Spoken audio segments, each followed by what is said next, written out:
My name is Jennifer Mook-Sang, and the name of my most recent book is Captain Monty Takes the Plunge.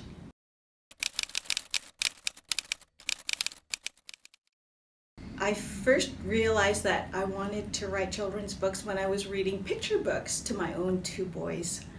I love those stories that allowed us to share laughs together and allowed us to discover new things and have surprises.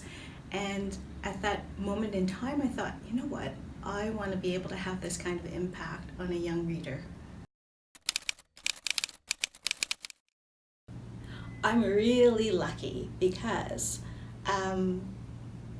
my son has left home, which means there's a spare bedroom, which has just in the past year been converted into an office. So I have two small walls lined with bookshelves, and so all of my books are in one place all together, and I can look at them and touch them. And all of my writing things are there, and I can look out of the window and see the tops of trees, and I can watch the snow falling on snowy days and the birds and squirrels, which I try not to do too often because I'm supposed to be working in there, but that's one of my favorite places to write. My second most favorite place to write is in a crowded coffee shop. For some reason, having a little bit of buzz and the smell of coffee in the air makes me very focused, and I can actually write really, really well surrounded by a big crowd of people.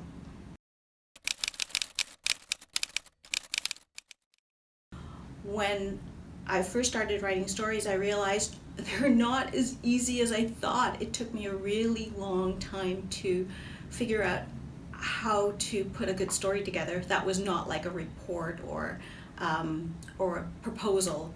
And having learned all that, when I find that my characters are starting to feel alive and the plot is bouncing along, I have this profound sense of achievement. So for me, that's extremely satisfying. I'm Jennifer Mook-Sang, and I value Canadian stories. Support me and others by visiting ivaluecanadianstories.ca.